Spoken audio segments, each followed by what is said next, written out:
الرجيم يا أيها الذين آمنوا إنما الخمر والميسر والأنصاب والأزلام رجس من عمل الشيطان فاجتنبوه لعلكم تفلحون إنما يريد الشيطان أن يوقع بينكم العداوة والبغضاء في الخمر والميسر ويصدكم عن ذكر الله وعن الصلاة فهل أنتم منتهون۔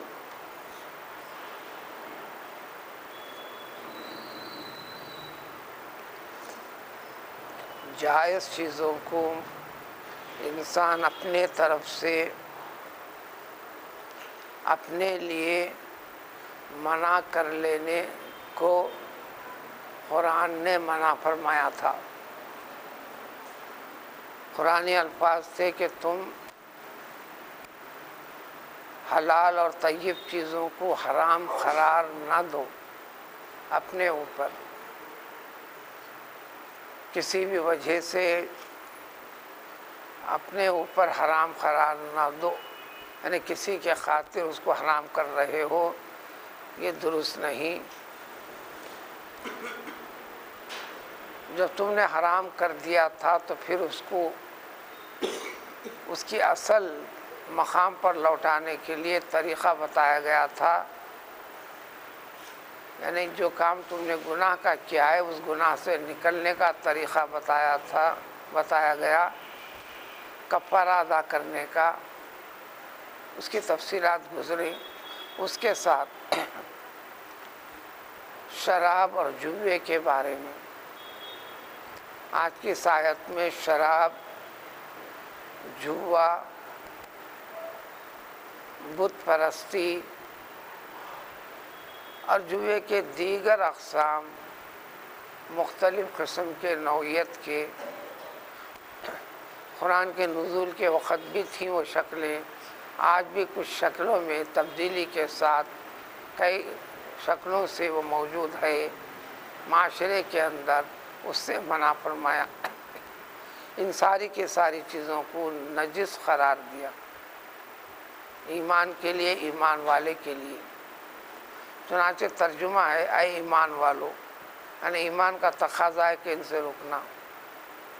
سورہ بقرہ میں شراب سے متعلق بات گزری، سورہ مائدہ میں اس کے متعلق بات گزری، بلکہ 3 مرتبہ شراب کے بارے میں تفصیلات گزری۔ ایک مرحلے میں شراب اچھی نہیں ہے یہ قرار دیا، انسان کو اپنی زندگی میں نقصانات زیادہ پہنچاتی ہے، فائدہ برائے نام دکھتا ہے۔ انسان قلیل فائدے کے لیے کثیر نقصان برداشت کرنے کا متحمل نہیں، یہ کہہ کر سورہ بقرہ میں اس کی نفرت بیان کر دی گئی تھی، لیکن پوری طرح حرام قرار دیا نہیں گیا تھا۔ شراب سے جڑی ہوئی زندگی کم و بیش ہر عرب کی تھی، زندگی کا حصہ بنا ہوا تھا۔ اس کو اللہ تعالیٰ نے دھیرے دھیرے کئی مرحلے میں اس کو حرام قرار دیا۔ دوسرے مرحلے میں عبادات والی چیزیں، نماز وغیرہ جیسی چیزوں میں نشے کی حالت میں بالکل دور رہنے کا حکم دیا گیا تھا۔ ان تمام کی تفصیلات سابق میں گزر چکی۔ آج کی اس آیت میں جو یہ سورہ آخر میں نازل ہوا، حتمی طور پر قیامت تک کے لیے حکم نازل کر دیا گیا کہ شراب سے تم رک جاؤ، تمہارے لیے درست نہیں، جائز نہیں۔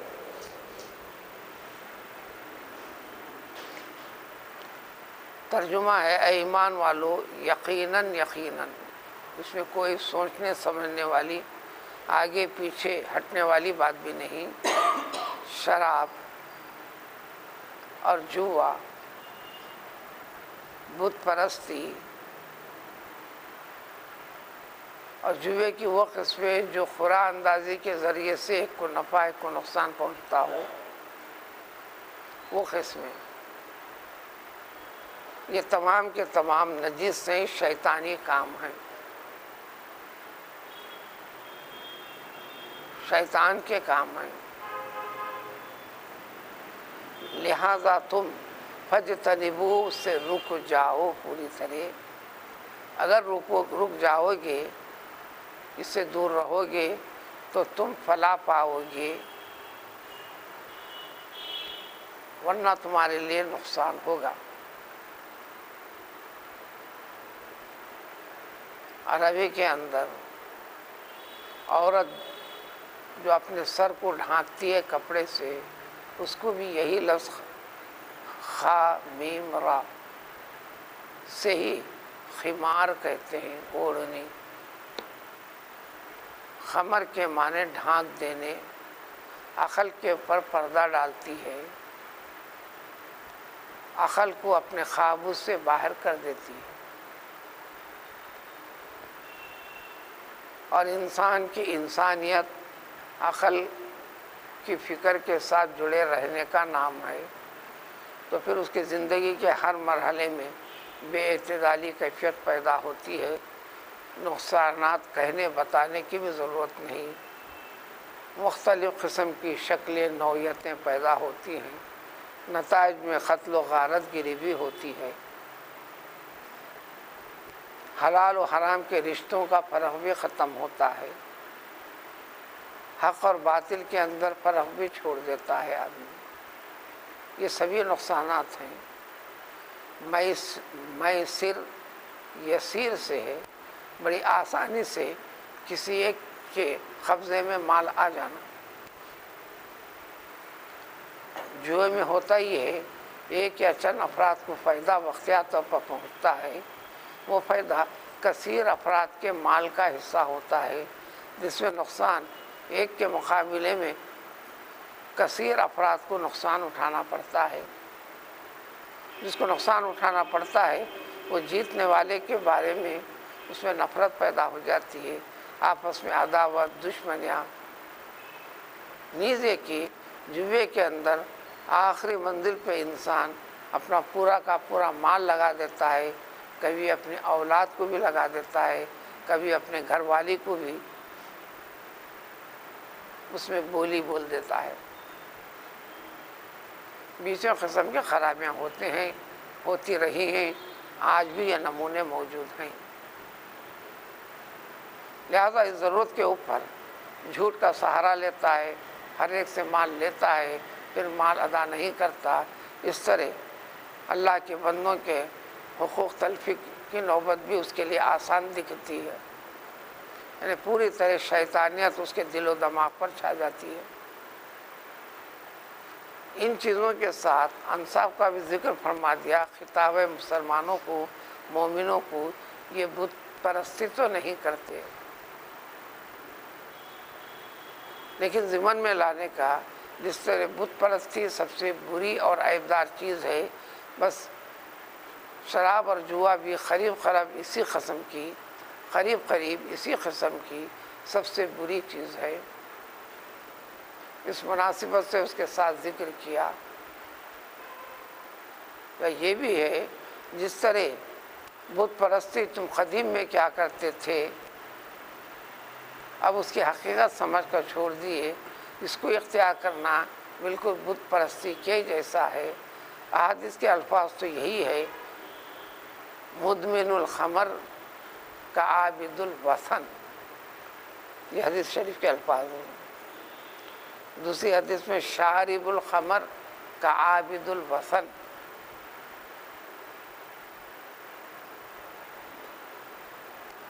شرابی بت پرستی کرنے کے جیسا ہی ہے، مشرک کے جیسا ہی ہے۔ مشرک قرار نہیں دیے، اتنا برا عمل ہے۔ ازلام کا ایک طریقہ نہیں ہے، یعنی خدا اندازی کے ذریعے سے غلط طریقے جو انسان رائج کرتا ہے، عقیدے کا بگاڑ پیدا کرتا ہے، وہ چیزیں۔ قرآن جب نازل ہوا تو بھی ہوا تھا، یہ آیتیں نازل ہوئی تھیں تو جو اس وقت کئی شکلیں تھیں، یہ شکلیں نوعیتیں بدل کر آج بھی زمانے موجود ہیں۔ یہ تمام کی تمام چیزیں اسی کے اندر آتے ہیں، اس کی اجازت اسلام نہیں دیتا۔ مسلمان کے لیے تو بالکل اس کی مسلمانی یہ ہے کہ اس سے نفرت کرے، اس سے دور رہے۔ اس وقت جو شکلوں میں سے شکلیں بہت ساری تھیں، اس میں سے ایک شکل یہ بھی تھی جس طرح بت بٹھا رکھے تھے، بہت سارے تیریں بھی کعبے کے اندر پڑی ہوئی رہتی تھیں، ڈالا تھا انہوں نے۔ بعض تیروں پہ لکھا رہتا تھا اللہ امرنی امرنی ربی، میرے رب نے مجھ کو حکم دیا ہے۔ بعض تیر پہ لکھا رہتا تھا ربی نہانی، میرے رب نے مجھے منع کیا ہے۔ بعض تیروں پہ کچھ لکھا ہوا نہیں رہتا تھا۔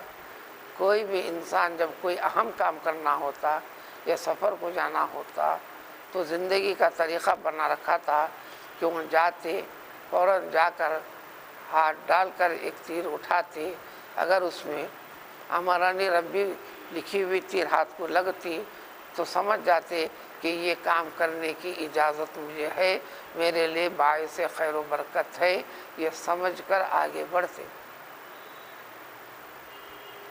دین جو نام ہے وہ ہم و گمان، اندازے اور قیاس کا نام نہیں ہے۔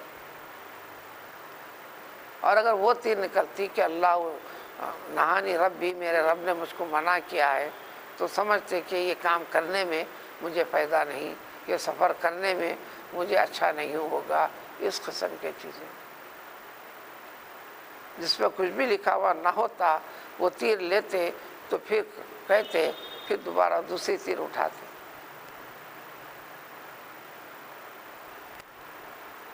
اس قسم کی 20 چیزیں ہیں۔ بعض تیروں کے اوپر یہ اٹھاتے، اس کو اتنا حصہ، جبے کی بھی کئی قسمیں تھیں، نوعیتیں بدل بدل کے بھی ہیں۔ تو یہ ساری کی ساری چیزیں رجس سے ہیں۔ کہیں نجس کا لفظ آتا ہے دوسری چیزوں کے بارے میں، اس کے معنی بھی نجاست، جس کے معنی بھی نجاست۔ نجس ظاہری طور پر نجاست دکھنے والی، رجس ایسی نجاست جو عقل بھی تسلیم کرتی ہے، یہ کوئی انسانیت والی چیز نہیں ہے، عقل بھی اس کو برا مانتی ہے۔ لہذا فجتنبوہ، تم رک جاؤ، یہ حکم واجب ہے، لازم ہے رکنا۔ حرام اس لیے ہے، قرآن کی تفسیر ہے، نبی کریم صلی اللہ علیہ وسلم کے سارے ارشادات کثرت سے اس سلسلے میں چیزیں وارد ہیں۔ ایک حدیث اور ذکر کر دی گئی، کئی حدیثیں ہیں، جو شراب پیتا ہے قیامت کے اس کو سانپوں اور بچھوؤں کا زہر اس کو پلایا جائے گا، جس سے اس کی چمڑی ایسی ہوگی جیسے کہ جانور مردہ ہو گیا، مردہ ہو کر سڑنے گلنے کے قریب جس طرح آتا ہے تو اس جیسی چمڑی ہو جائے گی۔ بعض حدیثوں کے اندر اس کو دوزخیوں کا فلاں چیز اس کو پلائی جائے گی، یعنی عذاب کے مرحلے سے گزرنا پڑے گا، عذاب ہوگا، عذاب کی شکلیں یہ ہوں گی۔ ایسے شرابی کو جو مسلمان ہے اس سے ذکر ہے، جو مسلمان ہے اس سے ذکر ہے۔ اسلام سے ہٹ کر تمام قوموں کے پاس شراب جائز چیز ہے، کوئی عیب والی چیز نہیں ہے۔ حضور صلی اللہ علیہ وسلم نے لعنت فرمائی ہے شراب بنانے والے پر، شراب بیچنے والے پر، شراب کسی کے لیے خرید کر لانے والے پر، بحیثیت ملازمت صحیح شراب کے کارٹون وغیرہ اٹھا کر منتقل کرنے والے پر،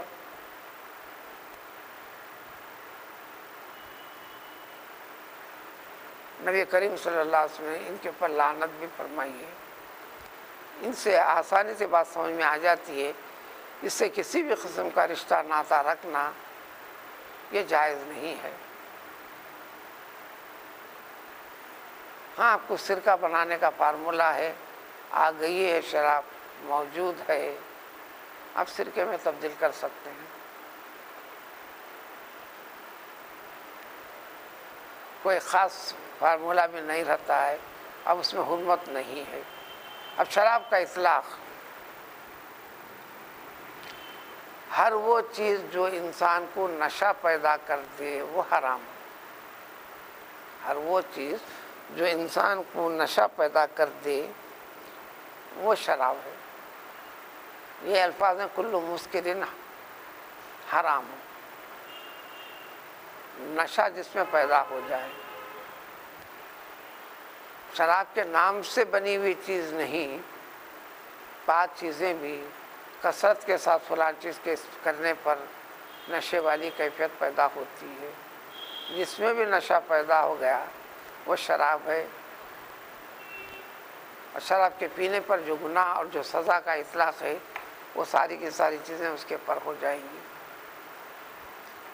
شراب ہے کیا؟ کسی بھی چیز کو ذرا سڑا دینے کا نام ہے، سڑا دینے کا نام ہے۔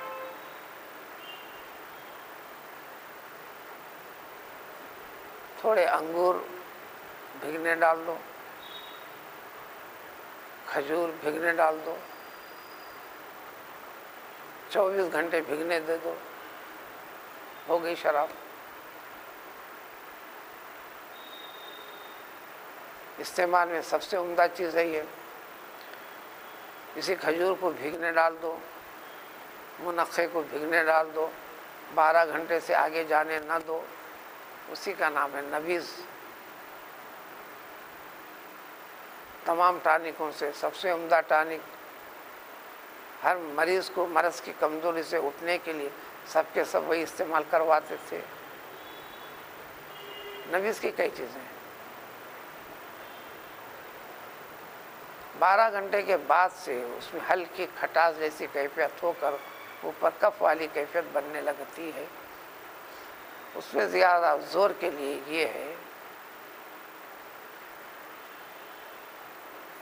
اور 20 ایسے کھائے پیے جانے والی چیزیں اس کو ایسا کرنے پر شراب بنتی ہے۔ میں اس کی تفصیل بیان کرنا نہیں چاہتا، سننے والوں کے لیے یہ تو بڑا آسان فارمولہ ہے، کر لو، کہاں خریدنے جانا پڑے۔ ہم کو مسائل کی وضاحت کے لیے ساری چیزیں پڑھنا پڑتا ہے، پڑھنے میں آیا پڑھایا بھی گیا۔ روز مرہ کے فروٹس کے اندر بھی کئی چیزیں اس کی فلاں فلاں نوعیت سے یہ شراب کی کیفیت میں شفٹ ہو جاتی ہیں۔ اب وہ حقیقت واللہ عالم۔ ایلوپیتھی کی وہ دوائیں اس کے آخر میں ان آتا ہے، ناول جن وغیرہ، اس کے بارے میں عرب دنیا میں وہاں عربوں سے سنا تھا کہ اس کی خرید و فروخت منع ہے۔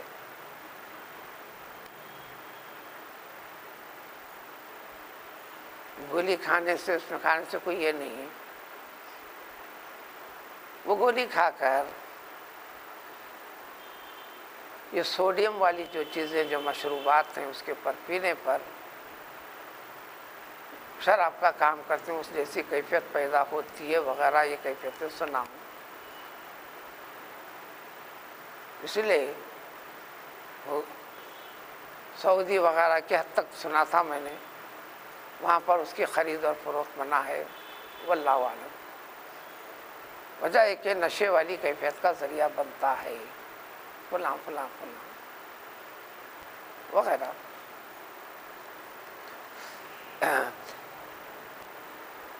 بات مسئلہ ختم، اب اس کی حکمت اللہ تعالیٰ بتاتے ہیں۔ اس میں بڑی بحث سے ہے، بڑی طویل بحث، آسانی کے ساتھ 100 صفحے سے زیادہ بحث ہے، اتنے احادیث ہیں اس مضمون کے اوپر۔ لیکن معاشرے کے اندر یہی چیزیں مسلمانوں کو ذرا سا راغب بھی کرتے ہیں جو اسلام جن کے پاس پختہ نہیں ہے۔ شیطان ان کے دماغوں میں یہ بھی استدلال پیش کیا ہے، ٹھیک ہے اللہ نے حکم دیا فاجتنبوا، رک جاؤ، رک جاؤ، اس سے دور رہو، فاجتنبوہ، لیکن لفظ حرام ہے، ہا را الف میم، ہے رے الف میم، اس لفظ کے ساتھ حرام بول کر کہاں آیا؟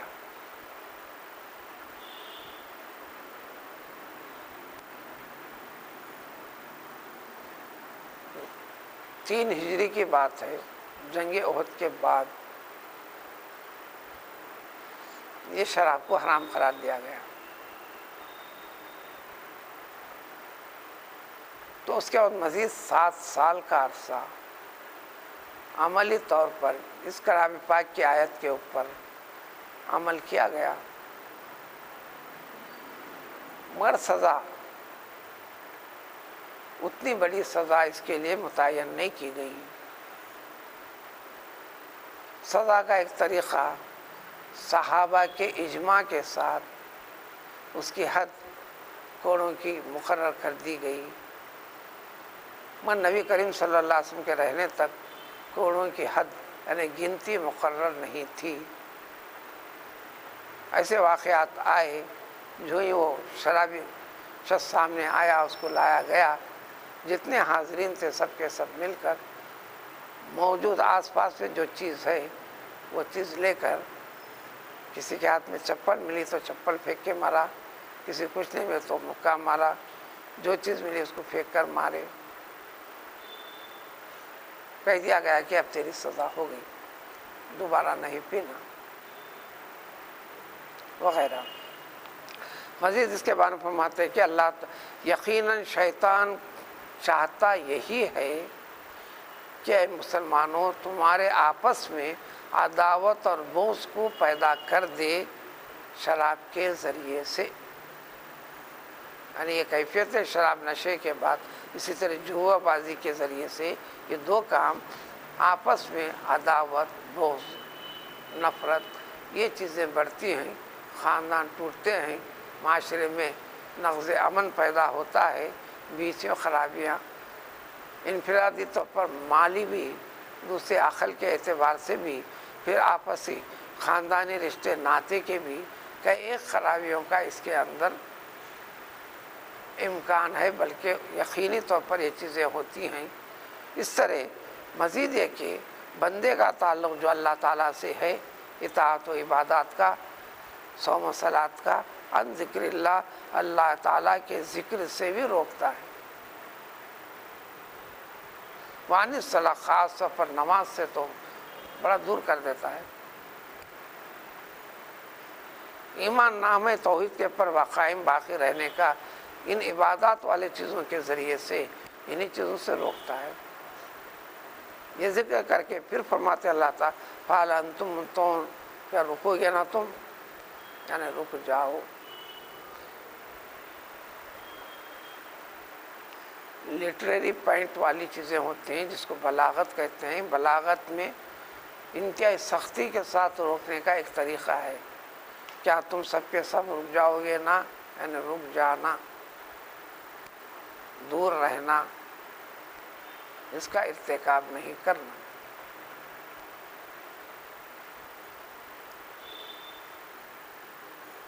اس مسئلے کے اوپر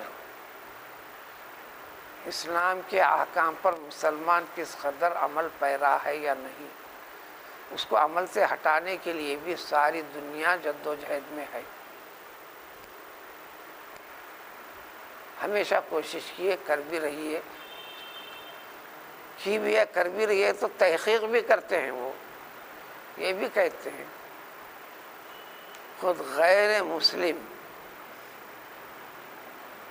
مستشرقین نے، یورپ والوں نے، ایک سے زائد اس کے اندر اہل قلم نے اس سلسلے میں ریسرچ کر یہ کیا بات ہے کہ شراب حرام ہونے کے باوجود مسلمانوں کی ایک بڑی تعداد شراب خوری کے اندر ملوث ہے، یہ کیا بات ہے. یہ فکر انہوں نے یہ بھی کی، آج بھی کرتے ہیں وہ. تو ان میں سے ایک نے یہ نتیجہ نکالا ریسرچ کر کے، گوشت والی چیزیں جس میں حلال اور حرام قرار دیا اسلام نے، گوشت کا ایک حصے کو حرام قرار دیا، بعض جانوروں کو حرام قرار دیا، تو ادھر حرام قرار دیا، ادھر حلال قرار دے کر ان کو حرام قرار دیا. تو جب ان سے منع کیا تو اس کا سبسٹیٹیوٹ فلاں قسم کے ہر قسم کا جانور آپ کھا سکتے ہیں، اس کا سبسٹیٹیوٹ مل گیا ان کو. اس لیے کوئی بھی مسلمان جو معمولی بھی مسلمان ہے خنزیر کھانے کو پسند نہیں کرتا، حرام گوشت کھانے کو پسند نہیں کرتا۔ اس نے تحقیق میں یہ ساری باتیں نوٹ کیا ہے، کیا بات ہے شراب سے کیوں نہیں روکتا؟ اس نے نتیجہ اپنی عقل سے یہ نکالا، گوشت کا ایک حصہ حرام قرار دیے تو ماں باقی سارے گوشت حلال قرار دیے، اس کا متبادل مل گیا۔ اس لیے مسلمان ہر حال میں حرام قسم کے گوشت سے اپنے آپ کو روکتا ہے، پرہیز کرتا ہے، لیکن شراب کا متبادل اسلام نے ان کو دیا نہیں۔ شاید اس لیے بار بار یہ لوگ حدود کو پار کرتے چلتے ہیں، نافرمانی کرتے چلتے ہیں، وغیرہ وغیرہ۔ یہاں پر وہ فاسد خیال لفظ حرام کا نہیں آیا، یہ نکال دینا، کیونکہ عملی زندگی میں 7 سال تک پیغمبر صلی اللہ علیہ وآلہ وسلم نے عملی طور پر شراب کی حرمت کے بارے میں 20 کیس جو سامنے ہے ہر ایک کو سزا دی۔ خلفاء اربعہ نے بھی سزائیں جاری فرمائیں، سزا جاری رہی۔ خلافت راشدہ کے بعد خلافت کے نام سے جڑے ہوئے افراد میں بھی کوئی ظاہر کوئی خفیہ طور پر شراب خوری میں ملوث ہونے کے تاریخ میں واضح ذکر ملتے ہیں، لیکن جب جہاں جہاں حکم کے نفاذ کی طاقت رہی ہے وہاں سزا جاری ہوئی ہے۔ خیر اب سزا جاری کرنے والا ہم کو ملے یا نہ ملے، آخرت کی سزا کے بارے میں رسول اکرم صلی اللہ علیہ وسلم کی وضاحتیں ہیں۔ حدیث کا مقام ہے، یہ بھی وہی ہے قرآن کے جیسی، لیکن ایک فرق کے ساتھ قرآن والی وہی نماز میں پڑھنے کی اجازت، یہ قرآن میں نماز میں نہ پڑھے جانے والی وہی، کیونکہ سارے احادیث قرآن کی وضاحت اور تفسیر ہیں۔ اسی لیے بعض صحابہ اکثر ارشاد رسول صلی اللہ علیہ وسلم ذکر فرماتے ہیں تو عربی کے اندر الفاظ یہ آتے ہیں، قال الصادق الامین، الصادق المصدوق، الصادق الامین، یعنی پیغمبر صلی اللہ علیہ وسلم نے فرمایا آپ کا فرمان صادق ہے، آپ صدوق ہیں، سب سے زیادہ سچے، آپ کی ہر بات پورے اطمینان ایمان رکھے جانے والی ہے، اس میں بندے کو اختیار نہیں ہے۔ اب یہ دو باتیں ذکر کرنے کے بعد حکم دیے اطیعوا اللہ و اطیعوا الرسول، اللہ کی اطاعت کرو، رسول اللہ صلی اللہ علیہ وسلم کا کہا مانو۔ آسانی سے بات کرتے ہیں قرآن میں تو نہیں نا، یہ حدیث میں ہے نا، کیا مطلب؟ یہ کہنے کے ساتھ قرآن کا ایک بڑا حصہ نکل جاتا۔ اللہ کا ہر پیام بواسطے رسول صلی اللہ علیہ وسلم امت کو ماننے کے لیے منوانے کے لیے پیش کیا گیا۔ یہاں ذکر کرنا ہے واطیعوا الرسول۔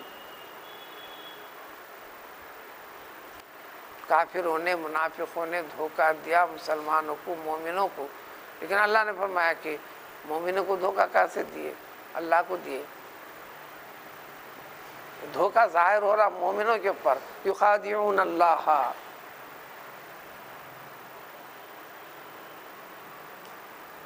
لڑتے ان سے، تو اللہ تعالیٰ فرماتے ہیں کہ یہ اللہ سے لڑ رہے ہیں۔